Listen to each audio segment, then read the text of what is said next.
Allez, bonjour à tous, je vais vous montrer comment réviser pour l'évaluation. Donc je vais évaluer déjà plusieurs compétences, 3 compétences. La première qui est domaine 1.1, donc plutôt s'exprimer à l'écrit par une phrase, donc je vais attendre des majuscules, des points et sujet, verbe, complément pour répondre aux questions. Ensuite, deuxième compétence, ça va être domaine 1.3, langage scientifique, savoir décrire une expérience, savoir présenter un calcul, savoir faire un diagramme objet-interaction. Dernière compétence, ça va être dans le domaine 4, ça va être avoir des connaissances scientifiques en rapport avec notre sujet.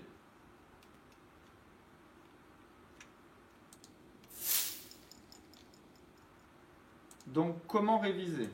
Eh bien, regardons. Il y a 3 chapitres à réviser, le chapitre masse et poids, diagramme, objet, interaction et mouvement et trajectoire.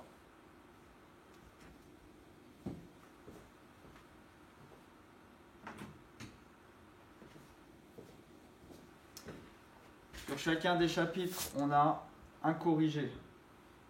Donc, masse et poids, version corrigée.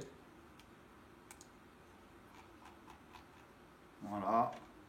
Dedans, les choses importantes, c'est connaître l'appareil de mesure qui s'appelle le dynamomètre, revoir très précisément et apprendre le bilan, refaire les exercices, notamment savoir présenter, donc pour la compétence langage scientifique, savoir présenter un calcul en n'oubliant aucune étape de la présentation du calcul.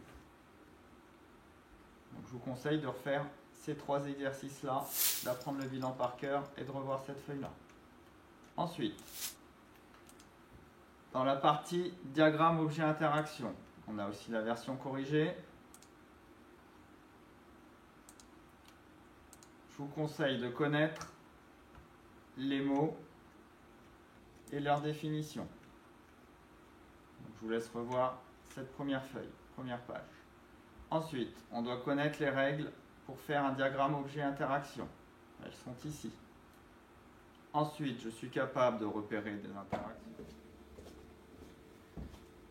Donc, je suis capable de repérer des interactions et dire si elles sont de contact ou à distance. Le but final étant de réussir à faire des diagrammes objet-interaction en utilisant les règles du diagramme objet-interaction. Ce sera des diagrammes objet-interaction simples qu'il y aura pendant le contrôle, du genre un objet. Il faudra donc trouver 2 à 3 objets en interaction avec le premier objet et les relier par des flèches pleines ou pointillées en fonction des interactions à distance ou de contact.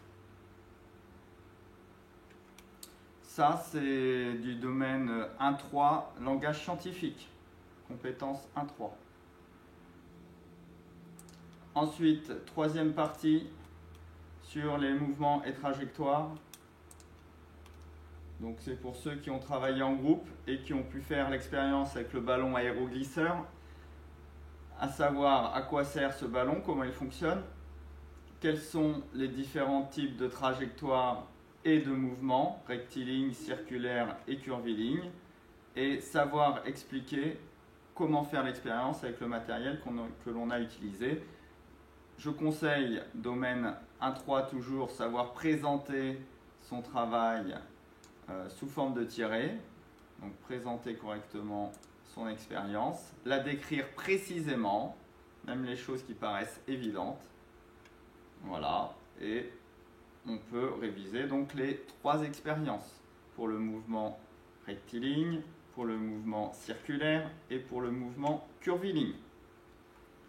Si vous avez déjà fait tout ça, vous avez bien révisé donc les 3 parties. Je vous conseille d'utiliser aussi le logiciel Anki que vous avez dû installer soit sur un PC, soit sur Android. Lorsqu'on ouvre Anki, il fallait bien sûr télécharger des paquets, c'est-à-dire des cartes. Là, par exemple, pour le travail 5MI2 DOI, donc diagramme objet interaction, je peux l'étudier le paquet.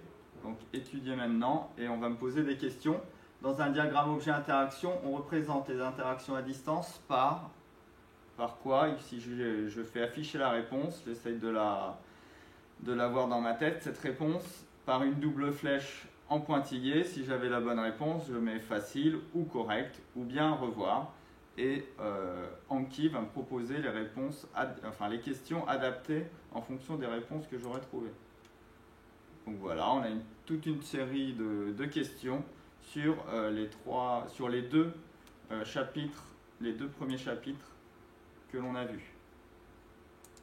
Voilà, avec tout ça, vous êtes prêts pour les 3 compétences, domaine 1.1, savoir rédiger à l'écrit, domaine 1.3, langage scientifique, et domaine 4, tout ce qui est du domaine scientifique. Allez, bon courage, bonne révision à tous.